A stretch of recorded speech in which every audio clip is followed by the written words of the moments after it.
Welcome back here on Good Day Las Vegas. We are joined live soon now by Metro Sheriff Joe Lombardo for our Morning Cup of Joe segment. And in fact, as you'll see on your screen here, it is in fact Metro Sheriff Joe Lombardo having a cup of Joe himself. How are you, sir? Good morning, John. I'm good. I'm good. Good to see you. So let's get into things here. We've talked before, actually a couple of weeks ago, about the increase in crime that Metro has seen on the Las Vegas Strip downtown. There were several incidents over Labor Day weekend. This morning there was the chase and the shooting that's being investigated now by the Sahara. Let's talk a little bit more again about what Metro is doing to try and keep these parts of the valley that are so important to the economy secure. Well, let me first start off. The chase that occurred last night wasn't synonymous with the Strip. It occurred away from the Strip in its initial throes, and then it was a pursuit throughout the entire valley, unfortunately, and where it ended up was in proximity of the Strip. So I don't want to muddy the water and say it was related to the crime that's going along the Strip. But back to your original question, yeah, unfortunately we've had an increase in crime within the Fremont Street area and the Las Vegas Boulevard Strip area.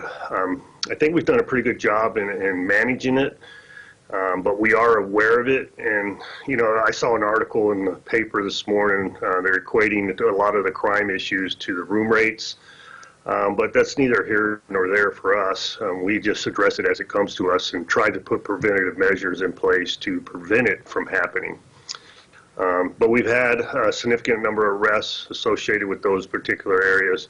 But overall in crime in the Las Vegas Valley, we're down right around 16% overall, including violent crime and property crime. So then, Sheriff, is it perception versus reality? We even hear sometimes in politics that talk about law and order, and they talk about the crime in the big cities, and you know there's other issues associated with that. But is it just that we're seeing it in more visible parts of the valley potentially? We're talking about the street racing, for example, that Metro has been dealing with over Labor Day weekend as well.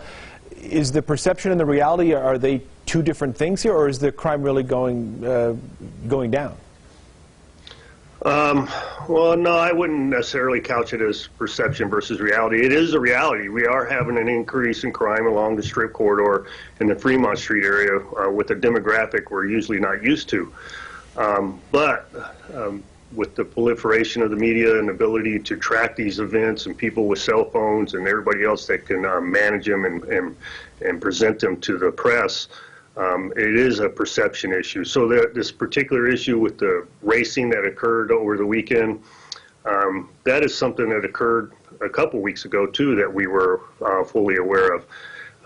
You know, at the last legislative session, they put a law in place. It's called trick racing under the NRS 484, which involves all the traffic offenses because this had become such an issue here in the valley. So it's not something that popped off here just recently. And so under that statute, the individual that promotes the race can get arrested for a gross misdemeanor, and the individuals that participate can obviously get arrested for reckless driving, exhibition of speed, their vehicle's towed, their driver's license has a suspension probability with it, and even the pedestrians or the people that observe it or watch it can be arrested for observing the trick racing. So that's not anything new, but your perception, I would go either way on that. Is it just more organized, perhaps, the terms of getting these races going more organized? Because there have been street racing in Las Vegas for years. Obviously, it's all illegal, of course, but is it just more organized now?